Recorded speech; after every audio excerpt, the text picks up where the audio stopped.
Thank you. Okay, folks, question time, if you would. Let me work from this end back. We've already got set up. Raise your hands after the fact, if you would. Mr. Mobley has asked early on. Congressman, I appreciate all your work that you're doing. Hold it up to the post for everybody here. We got a question, or I have a question of local interest. Lake Park in the Army Corps. Whenever anybody asks them about the water flow out of the lake, they always defer it to some other agency without naming that agency. Certainly would like for your help in finding out who this agency might be, so direct questions. Thank you. Yes, sir. Lake Park was an issue that's very important to me. We dealt with this issue with the Corps and been dealing with it since I've been there. It goes back, Butler Derrick was dealing with the same issue, Lindsey Graham dealt with it, Gresham Bear, and myself. I was able to get them to do an environmental assessment on the drought issue so that we could restrict flows. And you saw the lakes come up a little bit. They dropped the flows from 3,400 down to 3,100 based on our request to hold more of that water. We wanted them to extend that a little longer because we're seeing some seasonal rains right now. But guess who? The Corps agreed to it. Colonel Hall agreed to it. But the state of South Carolina, the state of Georgia, and the environmentalists and their DNR said no. We need more water downstream. And so it's gone back up to, and I don't know the numbers, but I think it's at 3,400 now, maybe going back up. It'll approach 4,300. So we're gonna have a battle. I want to see, and we've got the phase 2 study? Phase 2 study? On the river, on the Savannah River Basin, to try to change the whole drought plan and change how they manage these lakes. They've got to do this environmental assessment, this phase 2, and they're working on that. I was able to work with the legislature here, and I'll give Brian White a shout out, and I'll give Billy Odell, Mike Pitts, and others a shout out for winning, and Don Bowen, of course, and they are. Everybody worked to make sure that money was there in the House version of the budget, finally in the Senate, and it was taken out, working with DNR, with Colonel Taylor down there to make sure that the money was there for the state's portion of that phase 2 environmental study so that we can start managing these lakes a little differently. We're working on it. The other thing I'm doing is a water caucus. I'm going to create a water caucus in Washington with people that have similar situations in their districts. We can come together and have more of a unified voice versus just all around and I trying to get information. We're going to have a caucus. Okay, by the way, Congressman was already asked, we've already been talking about it quite a bit. I'm sure you've heard of it. I think we sent you a couple of emails on it.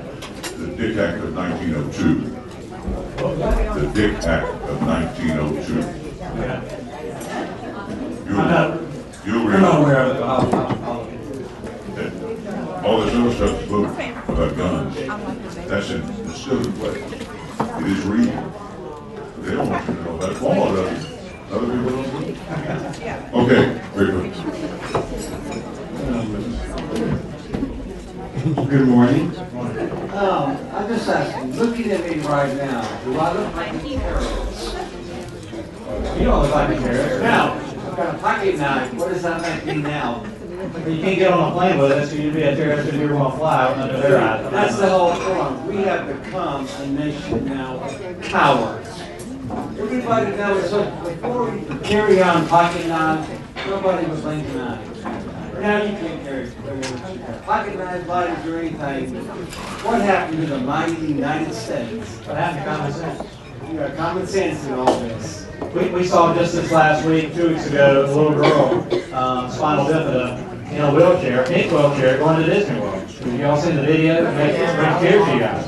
Where's the common sense? And here's the thing. I am now a chairman of a subcommittee, and the subcommittee is Oversight, Management, and Efficiency on the Committee on Homeland Security. And so we have some oversight over Homeland Security in this area. We will have a hearing on that, probably in conjunction with the Transportation Security Subcommittee. But we're going to have a hearing about what they're doing with TSA, body scanners. You're going to see some body scanners taken out of the airports because of privacy issues, and they were never able to overcome that, where your body parts are being able to be seen and recorded by other people. So you're going to see some changes there. We're going to have a committee hearing about that as well, and about the effectiveness, and applying some common sense. The little girl in a pink wheelchair who was crying, I don't want to go to Disney World now. It broke my heart. And all the mother said was, "You're going to touch my lower. I want to be present. We need to talk about this." Where's the common sense? So thank you for saying that. Yeah, I carry on my keychain. I keep waiting on them to say something. I've got a little fingernail clip. Yeah, that's illegal too. They hadn't called it yet, or hadn't said anything about it yet. Everybody has got a question, I'm sure, and of course, be patient. I ain't got it too late in one night. Oh, who are you pointing me for? Go ahead. Thanks, Rick. First of all, Jim, I just want to say thank you for doing for us. But close now. Thank you for everything you've been doing for us. If you see Senator Scott, I would appreciate it if you would thank him for his vote on Chuck Hagel. If you see Lindsey Graham, I want you to let him know that we very much appreciate the hard work he's done on making sure that we are stuck with embarrassments like Gary and Hagel. That said, the decision by the court on the concealed weapons permit, you may want to revisit your thinking on that. I think what they're telling us is that the concealed weapon permit itself is unconstitutional. It is a violation of our Second Amendment rights. I hope I didn't read it that way, because I thought that same thing, Rick. And I said, well, maybe they're doing us a favor here, and we'll have open carry just by judicial fiat, but I hadn't read it that way yet. So. Okay. Thanks, sir. I agree. Plug it up? Yes, sir. Just for the record, I believe in open carry, concealed carry, any way you want to carry, you come here with a long gun or whatever. I believe that's my right, but But it's the permit problem. We're having to ask permission that we grant it's our permit. We shouldn't have to have it. I know you want I just hadn't read that into that ruling. I'll go back and read it. Hey, Representative, can you explain something about the loopholes that they're, I guess it's the Democrats want to close. You're always hearing about loopholes. You're talking about the tax loophole? Yeah. Well, and I think Speaker Boehner may have done us a disservice when he started talking about closing loopholes as part of the fiscal cliff deal, because he acknowledged that there might be some loopholes. I'm not a tax expert. I do know that the President and the Democrats want to say that there are, what's the word? Oh shoot, I can't think of it. What Exxon Oil gets as a tax loophole. Well, when I look at it, Apple Computer and Exxon Oil are similar sized companies, and they get the exact same tax deduction on their taxes for capital improvements and buildings and other expenses. They get the exact same. But yet, the oil industry is targeted by this administration over those same standard tax deductions. And so I think we've got to be very careful. The President he talks about a balanced approach. But what he said yesterday is, if you're wealthy in America, we expect you to pay more. That's what I heard him say yesterday at his speech about sequestration. And so, do we need reform, tax reform? Sure we do. We ought to go back and look at lowering our tax rates. We ought to go back and look at a flatter, or may I dare say, fair tax? Let everyone pay. There's a lot of folks that don't pay any taxes. Let's go to a simpler, flatter, fairer tax system as part of tax reform. And then we don't have the need for loopholes. We don't have the need for deductions. Let's make it fair and flatter and simpler. You shouldn't have to fill out a book to pay your taxes to the government. You should be able to use a 3x5 index card. Here's what I made. Here's what your tax rate is. Here's my check. We'll see you next year. Or you should pay as you go. That's a struggle, but that's a long-term, valiant struggle that we should make to get the fair tax and make everybody pay something. If 10% is good enough for Jesus, it ought to be enough for all of us. Subsidies. I could not think of the word subsidy, because I don't use it. You want to say something? I gotta see if my publisher. But I will say that Mike says I want everybody to hear this. You really make us proud being our congressman when we see you on Fox News and stuff where you're taking stands. And so we just want to thank you. I think never thank you, I want to thank you. our elected officials, when they do a good job or do something that, you know, that represents the people, and I think that you represent probably 80 to 85% of your whole district. And that's saying a lot, because there's a lot of would vote for Republicans by nothing. But that leads me up to the question I want to ask you. In Washington, amongst all you Republicans up there, y'all can't find at least one good speaker who will follow around behind this president, and when he tells all these lies and things about Republicans, call his hand on it. Absolutely. Thank you for saying that. Well, we need that.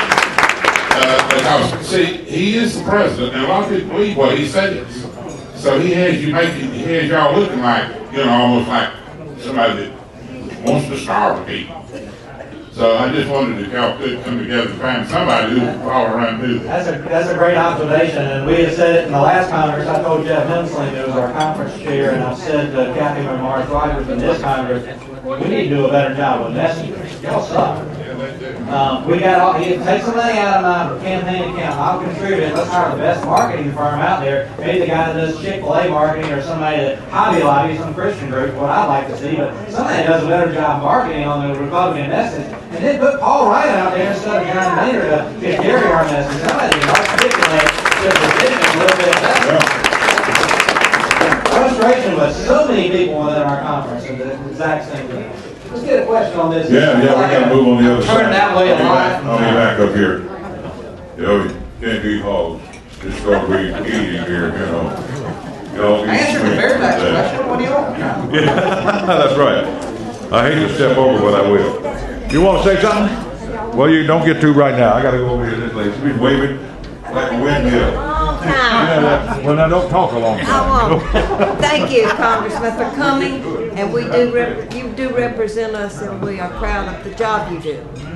My question to you is, when are you going to go back and tell the people that entitlements are just what they are? We are entitled to it. As seniors, we pay. I've been paying in since I was 14 years old, and I've just turned 79. Years, because you're only 29. I'm 79, just turned 79, and I got news for you. I paid in and I'm entitled to it. Back in 1964, LBJ pulled all of the money out of the lockbox that was for senior citizens and our Social Security that was supposed to be safe, and started using it. So now it all goes into the public fund. It needs to be put back where it belongs. I agree. I agree. Amen.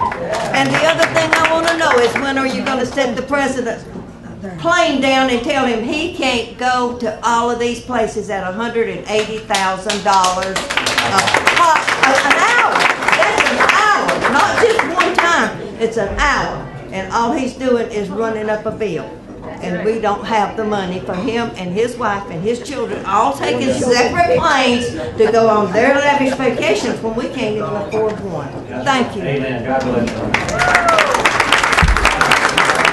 I don't know why you want to keep them in the country. You got to go travel every now and then. In 1950, there were 17 workers to every one retiree drawing benefits off Social Security. Now, today, it's 3 of them. 3 workers every one that's drawing. You see where that's going. You're exactly right. We should have left the money alone. I can't go back in time, but I can try to make good policies going forward. If we look at off-balance sheet liabilities for this country, it's approaching $200 trillion. I'm sure somebody in here tell me a more accurate number. A year ago. Ma'am? I worked a year ago. As a registered nurse out at Temple, and paid into Social Security and Medicare while I was still drawing it. Wow. Now that's ridiculous. That is ridiculous. It's time we do something about it. Absolutely. I'm with you. Collectively. Okay, one more. Again, appreciate all you've done. I appreciate the fact that you have entered and opened armed the Army ammunition companies and welcomed them to our state. Closer. All right. Anyway, a couple of questions. Number one is this Obamacare. It's going to destroy the small business or certainly cripple them. And some of these states are passing laws that if the federal government comes into the state trying to pass laws that are anti-constitutional, they're going to be arrested. Can we, as South Carolinians, come up with some of these same things? If they want to come in and enforce their laws that are against the Constitution, can we say, that's not allowed and we'll arrest you? I think South Carolina's doing a good job messaging on that point right now. So I would talk with your state legislatures and tell them I think the states do. It is time for the states to try to reassert their role in this constitutional republic that we have.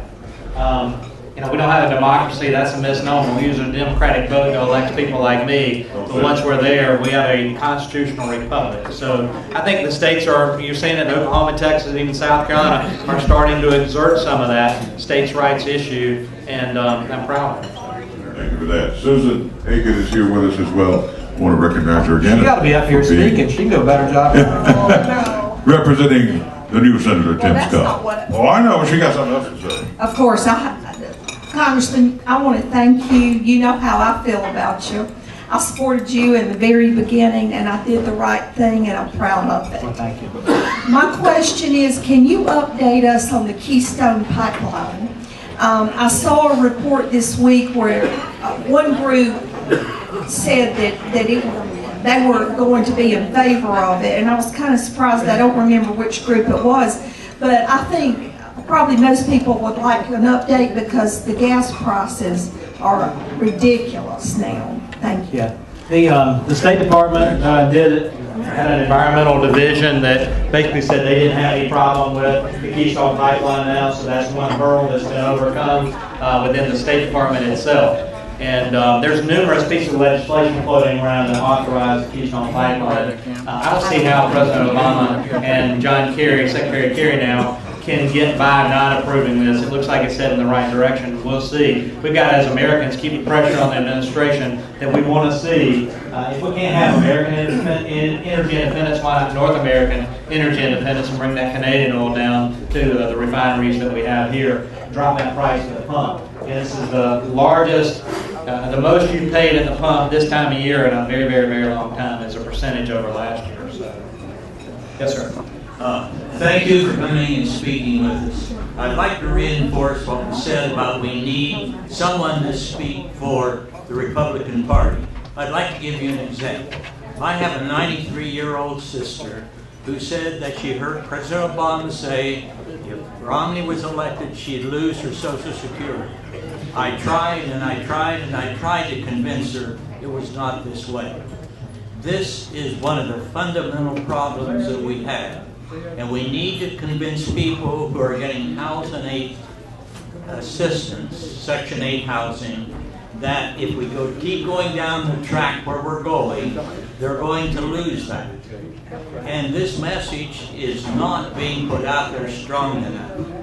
I mean, this is a fundamental problem. If you look here, we're all convinced of this. We're these old white people that they project the Republican Party as. We're not that. We're fundamental people who balance our budgets and are all taking care of ourselves. But what we need is to have the Republican Party show that the track we're going down now is going to lead to Greece. We need someone to put this out there. Because all of these other issues, while they're very, very important, this fundamental one is going to lead to the destruction of the country. Thank you. Yeah. You're exactly right. We talked about earlier, we need a messenger. One thing that I'm disappointed in myself and the Republicans is when 2 years ago when the Paul Ryan budget came out, and it was going to make some changes to Medicare for future generations, those 55 and younger. Paul Ryan was on the talk shows and he was beaten up by the left, and when he turned around and looked, there was nobody standing with him. We left him on the battlefield.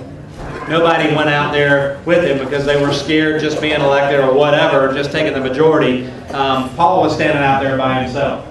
And I'm disappointed in myself for not being there with him and communicating that, you know, Obama wanted to show Paul Ryan rolling Grandma off the cliff. What he should have shown, what we should have shown, is President Obama rolling Grandma off the cliff because he's taking $700 billion out of Medicare and showing Paul Ryan down there catching Grandma. And catching the baby that came along with it, because it's about future generations, not existing generations, existing beneficiaries on Social Security and Medicare. They wouldn't see any changes. We do a terrible job saying that if you receive Social Security, Medicare benefits today, you won't see any changes. But if you're my age, I'm 47, I may have to work a little bit longer or wait a little bit longer to a certain age before I receive those benefits. We're talking about my generation. We're talking about my little boys and their children probably, whether any benefits are going to be available for them if we don't make systemic changes now. So you're exactly right. We've got to have a better spokesperson. I left Paul Ryan on the battlefield. I'm sorry about that. Hey Jeff, yeah, I'm Tom Allen. I just wanted to follow up on something Susan brought up regarding gasoline prices. The largest export out of the United States is gasoline. Now, Congress can't tell a private company, no, you can't make any more profit. But is there anything that could be done to keep some of that gasoline in this country? Well, we export, but we also import, and it's a contractual thing that'll have to phase out. I don't know. The Democrats have tried to use that as some leverage on some other things to say we're not going to allow any export of natural gas or gasoline products out of this country if it was drilled here and produced here. I'm not smart enough, Tom, to know all the dynamics there, but I do know we are importing a lot more than we're exporting. So it's a trade issue. I don't know how it all works. I agree. I think we ought to just keep it all here, and we ought to go for more. Offshore, onshore, all these areas, and utilize until we have a surplus, and then we build up a reserve with that surplus until we have nowhere else to store it, and then maybe we'll sell it on the open market. I think that is one thing we can do to limit the influence of the Strait of Hormuz and Iran and other things have on our governing policies by doing away with imports from that region. Maybe we could consider the people on the left coast over there again, since now they've got shale out there, and that might be an incentive to get some of the counties out of bankruptcy. We're the wealthiest country in the world with regard to natural resources, of natural gas and oil. Yeah, but we just open it up and go for it. And it's not just that, it's rare earth minerals like uranium and platinum and all these other items that you see on an element chart that I can't pronounce we have here in this country. But yet they're off the table for production. And so we're relying on those rare earth minerals to come from other parts of the world. China's gobbling up those resources all over the world because they understand the value in those. So if we don't allow our mining and our access to that, we are relying on a lot of other things other than oil and natural gas. Rare earth minerals is something you ought to look into. Oh, there's something about one of the founders said some time back that we'll be standing on our shores homeless on the land that our fathers gave us. Is that true? Probably. Thomas Jefferson, I think. Thomas Jefferson. There you go. Congress. My name is Jane Pruitt. And it's a Benghazi. I was late, so I don't know if anybody addressed this. But is that over, Benghazi? No, ma'am, it's not. Well, I just want to commend you for questioning Hillary. I sat and watched it over and over. But we need to find out who killed our ambassadors. I think we do. I and Rand Paul sent a letter to our leadership saying, appoint a special investigator. Because I realized going through these committee process that we're never going to get the answers to the questions that we have. Given the committee structure the way it is, there's 65 members on our House Foreign Affairs Committee. I was number 10 or 11 on the Republican side, so that means I was probably 21, 22 in the list of questioning Hillary. There were a lot of people that didn't get a chance to ask her a question. I was a little dismayed of that, and none of our, up until me, nobody had been a little aggressive with her over trying to get at the answers. But the survivors of Benghazi, it's been what, August or September till now, however many months has been, and those survivors have never been interrogated by anyone about what was going on, what happened, why the general and the admiral that were relieved from their command haven't been brought to Congress or brought in before anybody to answer questions about what exactly happened. Was there a stand-down order? Why were you removed from office? Or why were you retasked? And so there's a lot of questions. We're not going to get that through a normal committee structure. You saw the frustration of not getting answers to the questions. We need somebody to dig into this. We need a special investigator. That's what Rand and I are calling, Senator Paul and I are calling for, and I'm not going to slow down. But Fast and Furious is the same way. There are things going on behind the scenes with classified documents and other things that our committees and people we trust are going through trying to find those nuggets so we can start weaving this thing together. So it's happening. It may not be happening in front of the camera, but I'll tell you it's not dead. We're getting to it. We're getting to it. Hello, I'm Robbie Ann White. I'm the Field District Officer for the National Active and Retired Federal Employees, which I know Mr. Representative Duncan. I have several questions. The first one is, as a federal employee that's retired, I recently read that they're going to do our retirement system, our savings system, which is my retirement system, and they're going to do it just like they did Social Security, which we've been protected. Is that up for questions or grabs? I haven't heard that, but I'll definitely look into that. Are you under FERS or are you under civil service? I'm supposed to be under FERS, but they put me under civil service, and as I've already told you, they took 1/3 of my retirement because of it. We'll look into it. If you can give Walker your contact information, I don't have the answer to that. And what are they doing? We've also read that our insurance program is going to be going away because of the new national health insurance that's generally known as Obamacare. What's happening to that? For retirees, I can answer that question. I can for active duty federal employees. My understanding, and Rick and I were talking about this earlier, federal employees will not have to go under Obamacare, but you know who will? Congress and our staff. We'll have to go under the Obamacare plan. We now have Blue Cross Blue Shield. I'm not going to be able to keep that plan. Contrary to whatever's in the press, what we understand from talking with the employment folks in Washington, I'll have to go under Obamacare as a congressman, my family as well, and my staff. But active duty federal employees that aren't part of the Congress or part of congressional staff will not. Neither will our leadership staff or the president's staff. I'm not sure about retirees. We will find that out. I'll tell you what I'll do. Obamacare issues are important. We're going to do a white paper or put some facts or fiction on our website to try to answer some of those Obamacare questions. And y'all can check that out. It'll give us a week or two. Another thing that I've been reading and researching on, and this is back to the gun thing, that Homeland Security and Social Security and a good many of the other organizations within the government are buying up the ammunition. You can get the guns, you can't get the ammunition because they're buying it all. And you're in Homeland Security. Is that true or not? Yes, ma'am. We're working on I've had our staff draft a white paper and look into this. We're on the first draft of that. I was going to have a hearing on it. Chairman McCall asked us to do a little more work before we have a hearing over the ammo purchases and the targets that DHS is purchasing. Rick, did you talk about the targets on your radio show? You know what I'm talking about? Of indigenous American personnel, pregnant women, and children with guns, and trying to inoculate some of the law enforcement there. I want to have a hearing into that as well, but my chairman asked us to finish this white paper. Here's what I do know that I can tell you.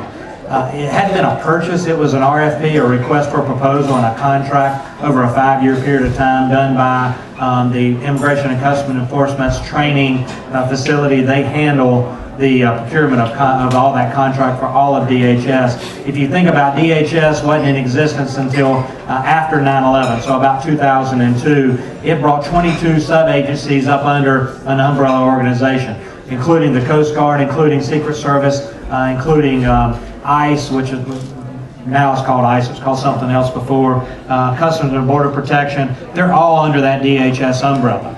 There are 225,000 employees. I don't know the number off the top of my head, how many of those are in law enforcement, but it's a large number.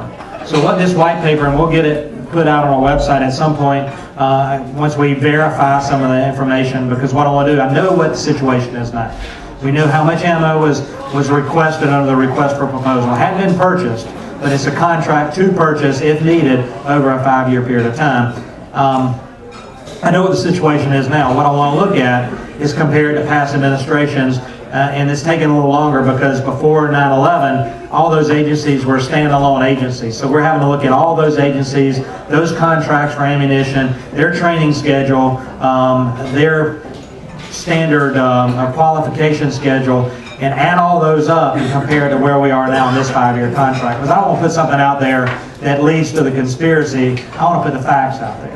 And so I'm not alarmed based on what I see, based on, it comes to, if I remember what the number was, about 195 rounds per month per law enforcement officer. That's for training, that's for qualification, and that's for carrying on their persons in their line of duty. The question about Social Security, law enforcement, and Fish and Wildlife Service, they have our NOAA. Fish and Wildlife Service is under NOAA, NOAA, National Ocean, whatever it stands for.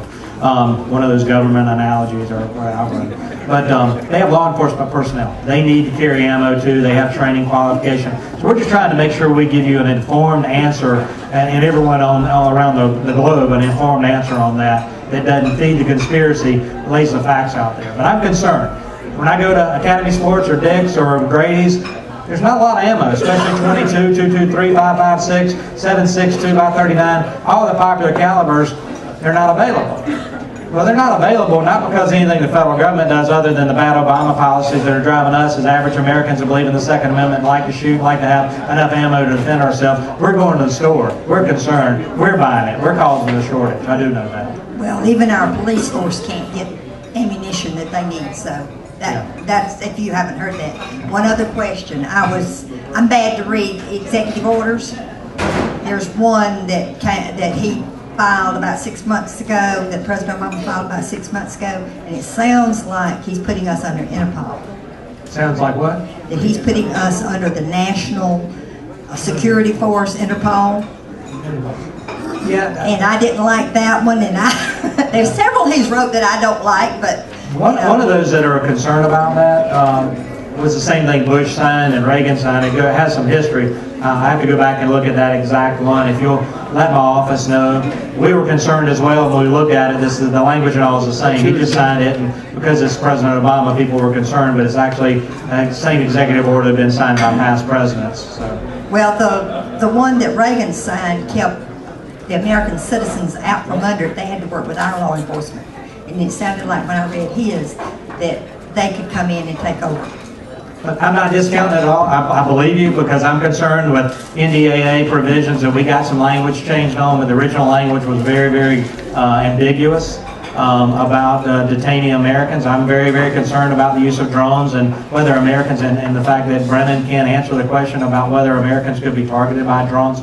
I'm very concerned about what I see. And we're staying vigilant on this, and we're working on legislation to try to roll some of this back and take it over. NDAA that was passed in the last Congress was different than the NDA that was passed before. We cleared up some of that ambiguous language to try to make sure that Americans were protected. Some people don't compare the two, but I tell you that Louis Gohmert, who was a judge in Texas, who was very concerned about the language, he put an amendment up. Basically, Lindsey Graham helped adopt some of that language in the Senate version to water down the NDAA to meet it where I could vote for it. And I did vote for it because I felt like I worked to get some of the language changed in there to protect American citizens. Okay. But we need to be concerned and stay vigilant. If you see something like that executive order, call me. Let me know. I may miss it. So I'd love to hear it. 2 more questions. That's all we got.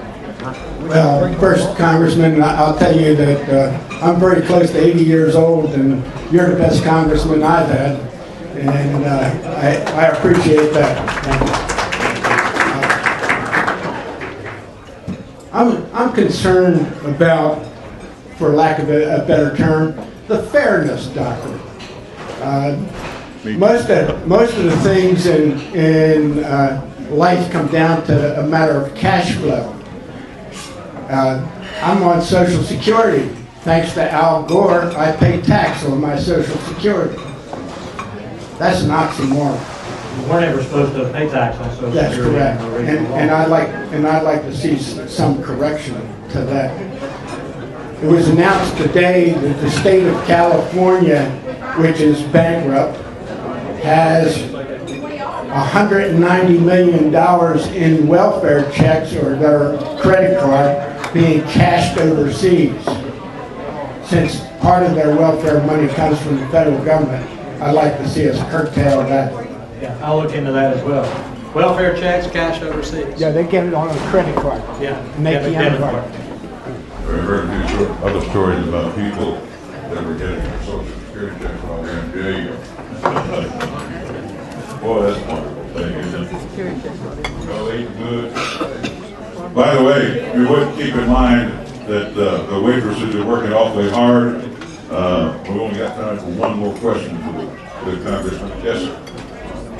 Jeff, 2 quick questions. One, when Obama nominates the Supreme Court Justice, does the House and the Senate? Because if we get one more more Supreme Court justices. The last two that have come in there have said we're for the Second Amendment.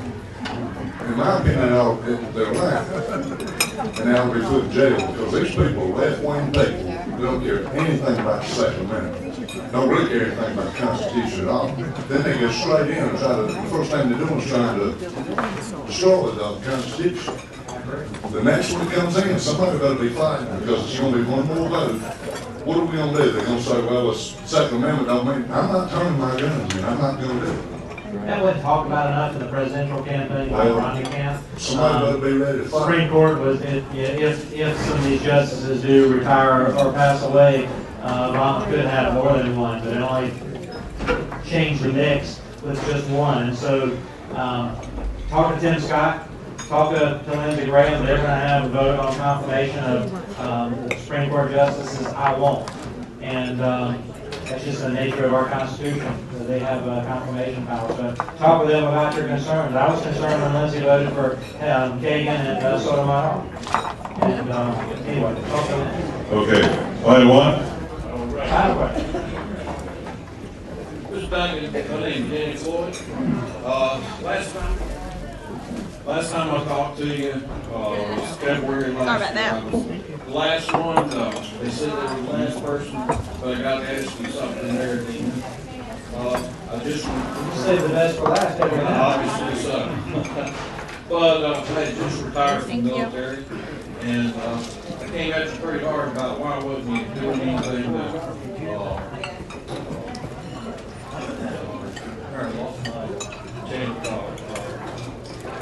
President Obama, what is it? 8 feet, there you go, that was it, 10 feet. And really didn't get an answer there. But since that time frame, I've kind of calmed down. Coming out of the military, we don't really know where our representatives are doing, for the most part, because we're too busy. So I really didn't know what you were doing. I've had that opportunity since I've been down there, and I want to say thank you very much. Well, thank you for your service. I appreciate how you represent us, how you stand up for us, and how you knock back in down. And I'm still not done. It just takes that little more step I think we need to go for. But one comment you made earlier, just to let you know about the drunken sailor. I was a sailor, but I was conservative, so I couldn't afford to spend that money. But what are we doing about our justice? I mean, we got here and there is so much corruption going on. What can be done? We've got to get that part figured out and straightened out before we really get some of this other I think Eric Holder is a bad thing for our nation, and thought so for a long time. What I saw with Fast and Furious is that the Justice Department prosecutes crimes in this country, and they are the prosecuting attorney through the Attorney General. So it's difficult to go after the Attorney General himself or anyone in their department because they're the ones that prosecute crimes. Oversight Committee has seen that same frustration. Trey Gowdy's done a fabulous job, so has Darrell Ison, Jason Chadens, and a lot of others on that committee. I don't serve on that committee, but I agree we've got to figure out some way that we can hold the Justice Department accountable. And ultimately, I think the Justice Department is accountable, the President's accountable for action of the Justice Department. And I'm like you. Let me talk about impeachment for just a minute, because I get all these emails and all these Facebook posts, and people comment, let's impeach the guy. Yeah. Well, I haven't found that he's broken the law yet that it's an impeachable offense that I can get brought to the floor of the House of Representatives and passed by the Senate to remove him from office. And that's the process. And Bill Clinton was impeached by the House, but never removed from office because the Senate wouldn't do it. And so we've got to make sure that just because of our dislike for who's occupying the White House at this point in time isn't feeding our desire to remove him from office through impeachment. It's got to be a constitutional impeachable offense, and I haven't seen that yet. Now, when he started issuing executive orders, I was watching very closely whether he crossed the line into the legislative branch of government and passed an executive order that would have limited my Second Amendment rights. He hadn't crossed that line. Now, I swear, he's right up to the edge of it looking over it, but he hadn't crossed that line yet. So And I'm not beyond exercising my oversight responsibility as a congressman to file articles of impeachment if someone breaks the law. I haven't seen that yet. Now, if he does, I promise you, I'm there. Because I believe I'm duty bound by the Constitution to do that. Not because I want it, you want it, or anybody else. I believe I'm duty bound to do that if somebody occupies the president, regardless whether it's Republican or Democrat, if they violate the law. I think Congress is duty bound by it. So, anyway, I'll just say that. We're going to be vigilant. If y'all see something that we missed, you read an executive order and you think it has, we'll look at it. And we'll consider it and go from there. I think we're exercising our oversight in a responsible way. Rick, thank you so much. Absolutely. Thank you, Congressman. I appreciate you coming in.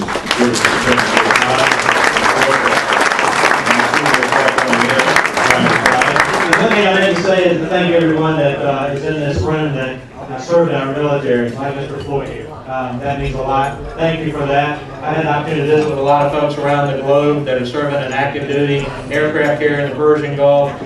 Impressed with the brave men and women that are serving our country, doing what they do every day. And so I know what you've gone through. At least I have an idea, and I thank you so much. God bless. Congressman Jeff Duncan, I do appreciate that. Enjoy it. I'm sure we'll be talking again on the air from time to time. Yeah, it's over that push club.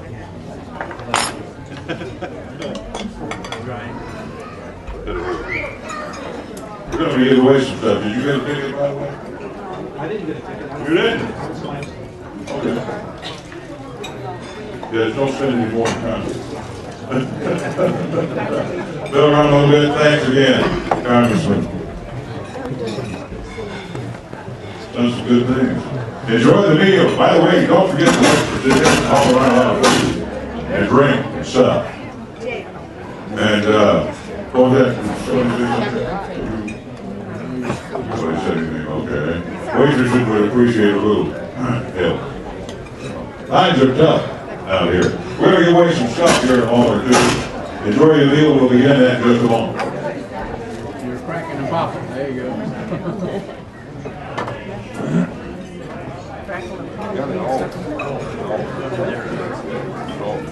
No, it's back there. You know, we'll do it.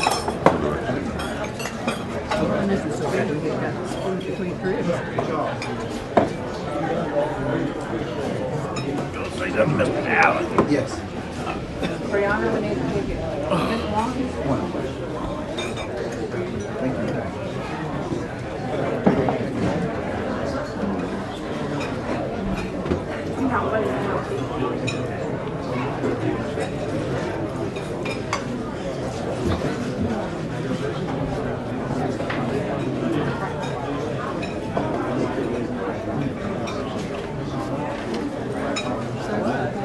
Everybody have a ticket, by the way? If you don't have a ticket,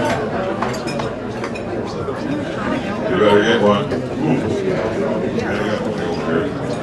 Debbie Gerwey is here, and I meant to recognize her earlier. She had to slip out for a moment. Got a little something to say about your upcoming guest, right? Yes, sir. We invite everybody to the Anderson County Republican Women's Club on March the 25th. We're going to have General Bob Livingston, the Adjutant General, and we hope everybody comes. We take men too. Y'all can come and visit us and become members. $10. Bring your money first. Are you going to be there next time, Sheriff? You need to meet with the general. Maybe we'll get a promotion or something. What do you think? Seriously. Okay, has everybody got a ticket? If you have, we'll draw a few things in just a moment for a few items. So stand by. Enjoy your meal. In the meantime, though, we'll try to get you out of here as quickly as we can. Again, I do appreciate Jeff being with us.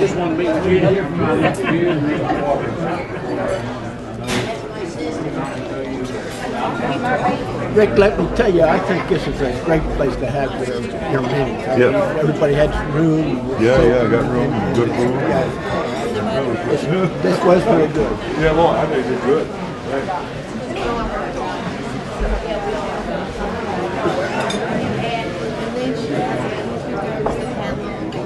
Are you all still having meetings? We have one time.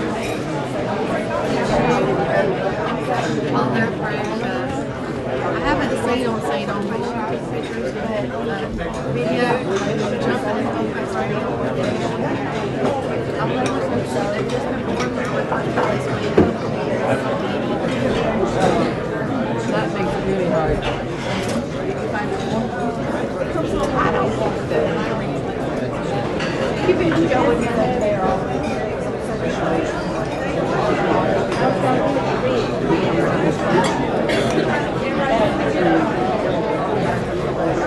Downtown Atlanta. It's pretty much down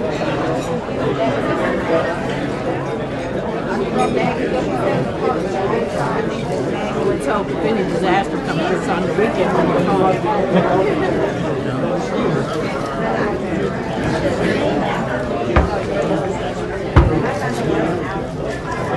Probably all of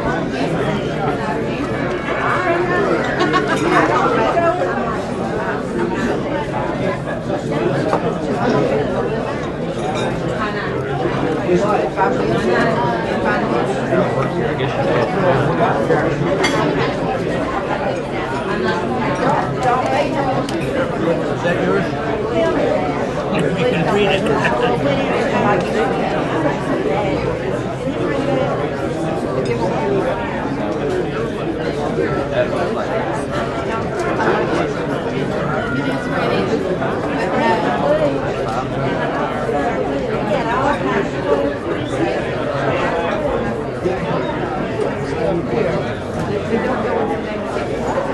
Oh, yes, it is. ISS, I didn't know.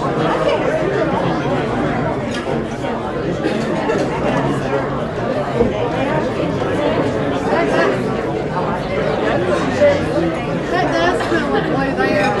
Like on the line. Yeah. It don't matter. It's pretty anyway. I'll have to take it outside.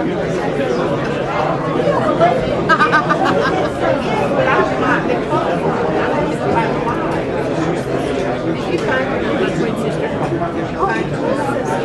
They call me this because I call her. She's the oldest one, that's why she doesn't look like the others.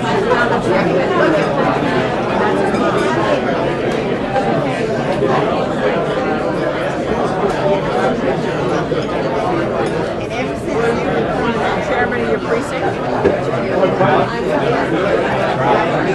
Thank you very much.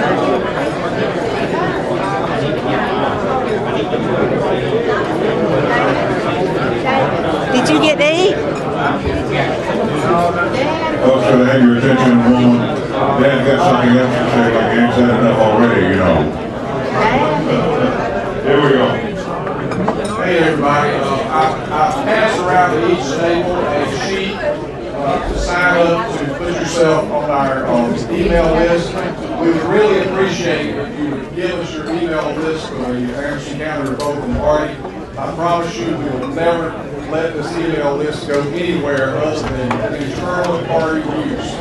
So if you would be kind enough to do that, you won't get many emails from us, no junk mail, I promise you.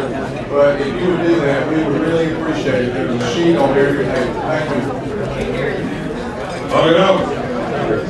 Get your tickets ready. Does anybody in the room not have a ticket? If you don't have one, raise your hand. You don't get no ticket.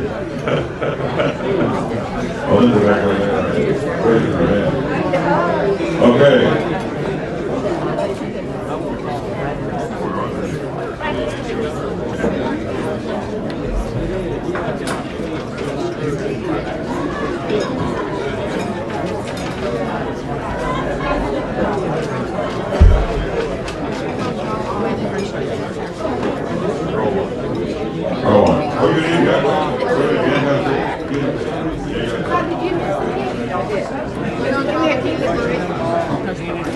How many of you don't have a Riggers Right bumper sticker?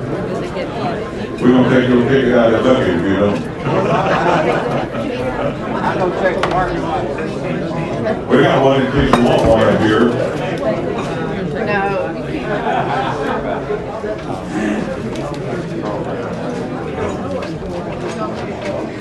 Okay, Dennis Lehane, Live by Night, novel, best-selling author. Here's the number, 278-830. 830 is the last three numbers, 830. Anybody got 830? 830. Raise your hand. If not, we will just start that. 278-830. Last call. Okay. I'm rolling. This is for the book. 848 is the last three numbers. 848. There you go. Dennis Lane. Thanks. There's that one. Oh, you know, good. We got a slinky. Everybody here needs a slinky, but I don't have a woman. Oh, I got two. Well, then I will get one. 803. 803.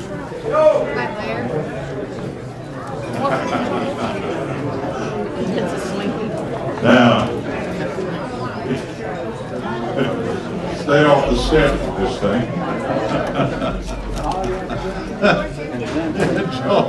Thank you, man. Not that many. That's what we're gonna give away another one right here. I think we got another book too, I believe. The only thing necessary is good men to do something right.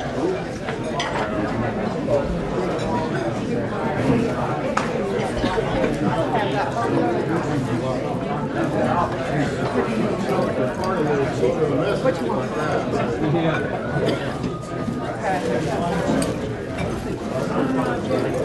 Any Kenny Rogers fans out here? Kenny Rogers? Kenny Rogers, Luck or something like it, a memoir. Am I gonna get this one? Here's your number.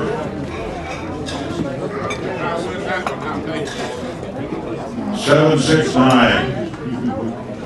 769. We got 769.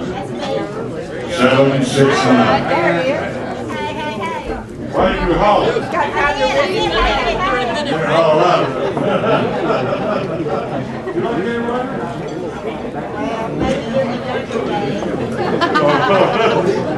He's not young either.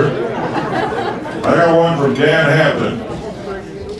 Viper pilot, a memoir of air combat, one of America's deadliest F-16 aviators. Okay, ready? 853. Right there? You do not look like 55. Okay, but you can read about it anyway. All right. We got a warm and fuzzy one. Cat bearing gifts. You'll swap.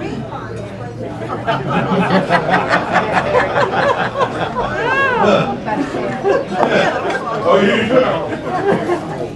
Okay. Now we'll give the pilot away again. That was quick, buddy. Okay.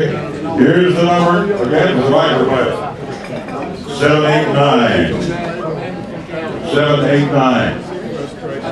Who got 789? Where? Okay. There you go. That fits better, doesn't it? Yeah. How would we want that cat bear gift? We got any cooks here? Weelicious. One family, one meal, Catherine McCord. 140 fast, fresh, and easy recipes. Okay. Very nice look.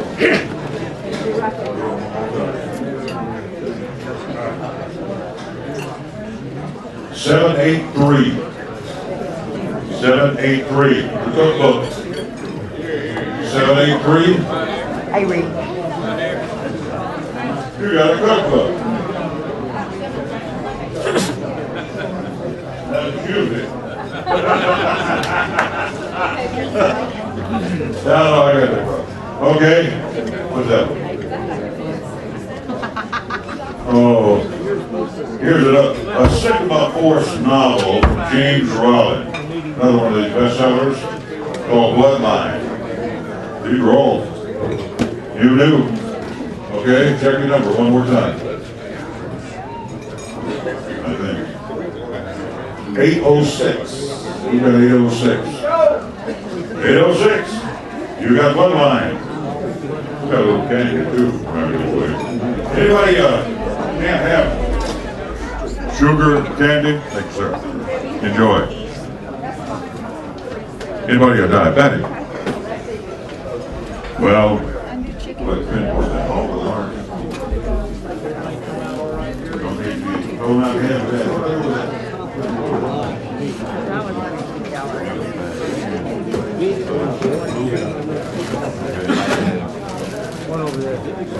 Gita is sugar-free, naturally sweet.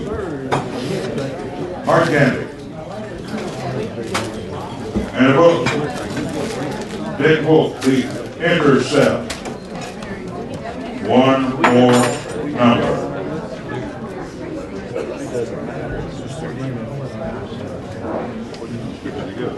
760. 760. 760. You got that?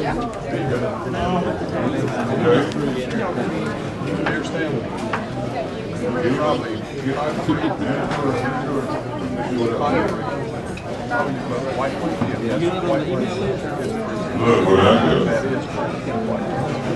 Guy Fieri, a good book. You know, he got a weird hair. More than 150 off the hook recipe.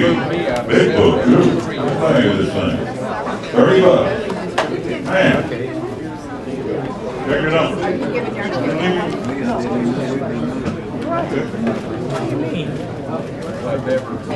Oh, okay. That's all I have. 801. You got 801? 801. Who got 801? Man, I was looking in the right direction anyway.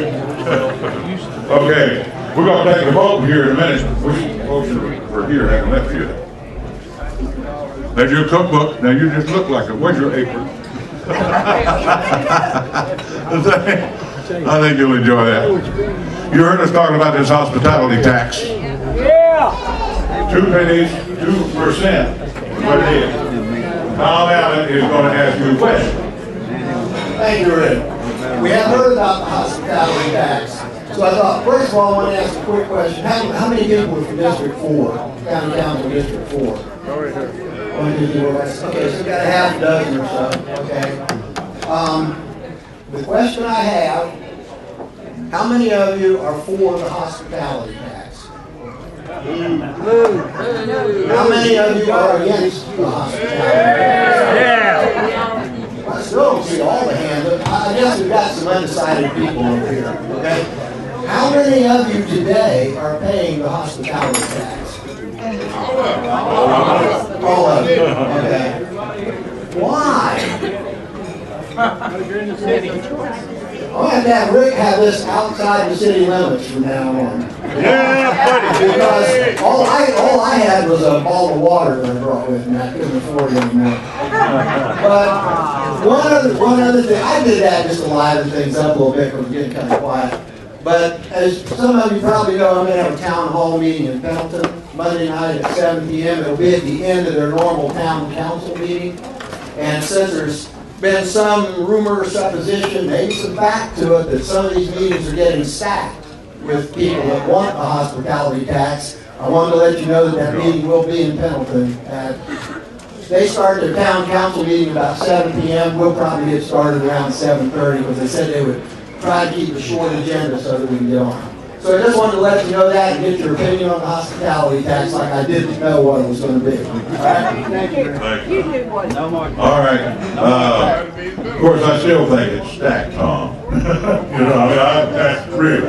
You got these folks that want it, and you got the folks that don't want it, and that's fine. That's just my opinion. Everybody else has one too, and I can invite anybody to share it, and their opinion is different, that's fine, I don't have any, I don't want to shoot nobody.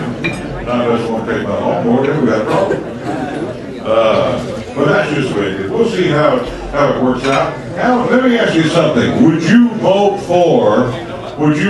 ask your council people to vote for a referendum to let you decide at the poll? You don't want that either. You want your council person to say yay or nay whether or not you get a 2% sales tax on your hamburger outside the incorporated area. I'd like them to tell us what they're going to use the money for.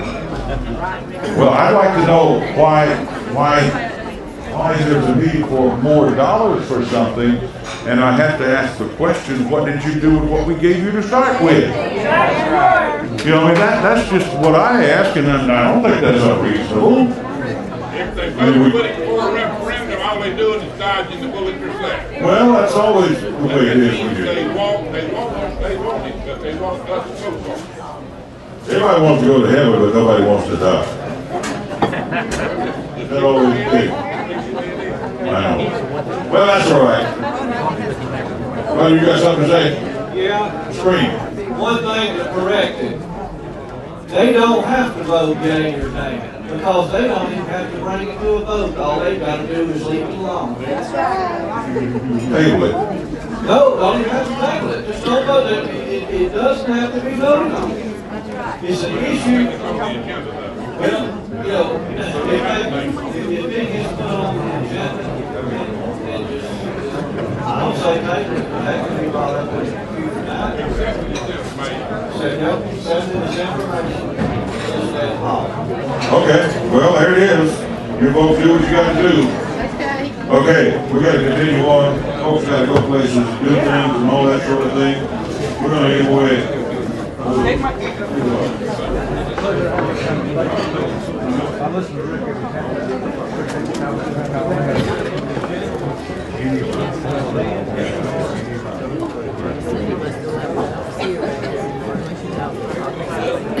Okay. How many of you would like one of these? You should hit WD-40 donut bin. Rule one. There you go. We'll charge you at the door for it. Just call it a little sneaky, but that's all right. Yeah. Go on. There you go. We got another book too. And a handful of candy. Greg, where's Greg?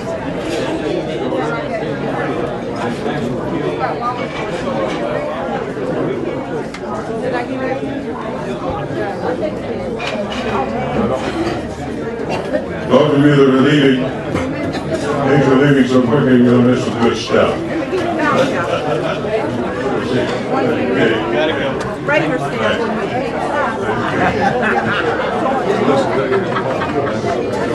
Rub that on. Is that guaranteed?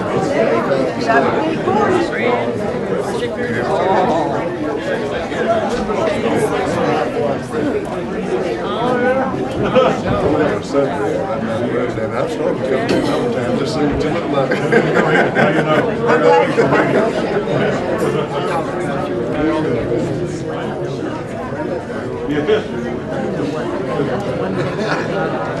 Okay. Oh, Cadbury gets Shirley Rousseau, perfect. Where's the rest of the family? Here's the number. Those are 11. 837. 837. We got 837. 837. 837. Going once? Gone. On.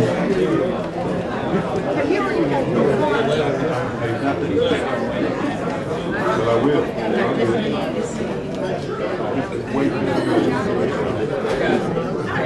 812. Who has 812? Anybody still have 812?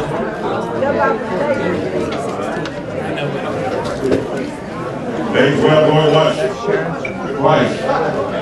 Now you get a ticket. I didn't. I don't need one. I don't need a ticket. Every time I win something, I'm a sheriff. Does anybody else want one of these?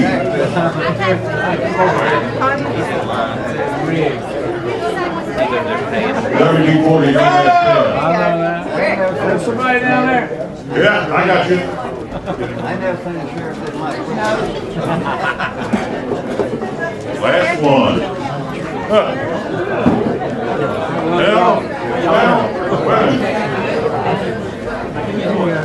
I guess we did get all the way. I want to make waste trip. Wait a minute, come back here. You got that too here? I would need that. Good for your heart. Okay, one more time. No question. 809. 809. Somebody got 809? Write this down.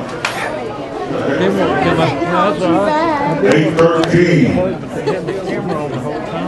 Anybody got 813? How you doing, John? How you? No?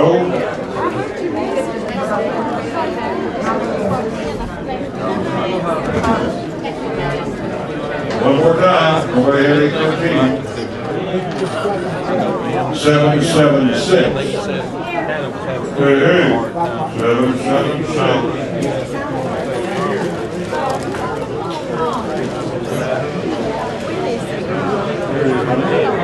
Oh, you need one.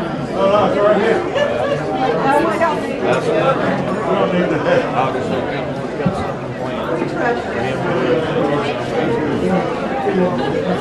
Okay, having another Kenny Rogers book, as well as a Slinky. One last Slinky.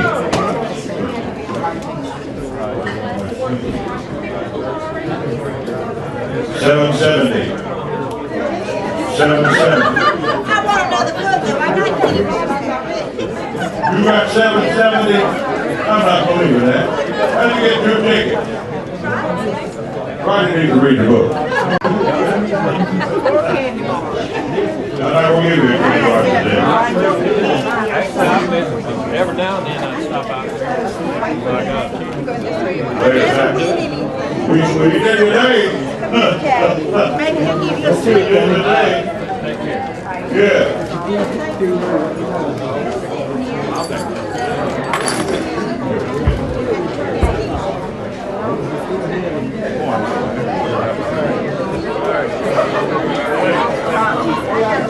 Okay.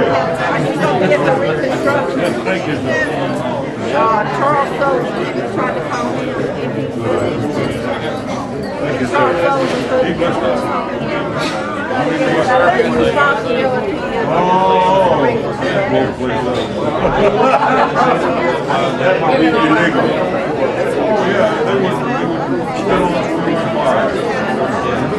Oh, okay, I'm going to pick these. 3 books. Ed Woods, the intercept. I'll call him. And I'll tell you what, And also Kenny Rogers. And a handful of candy for one winner. Here's the number. 766. 766. You think that's 766? Right there? Boy! Good jackpot. Got 3 of them.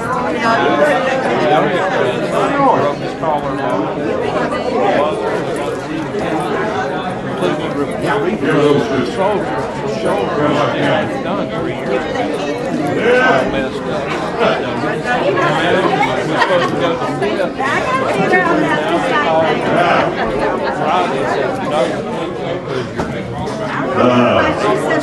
I got one more cookbook of Relicia, one family, one meal, death and report.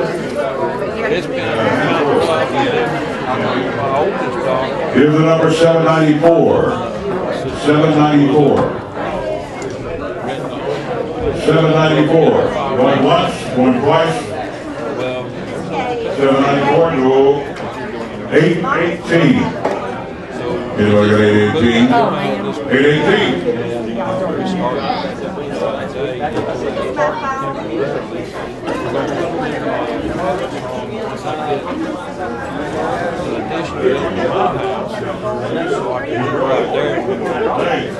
Well, I guess that's going to do it.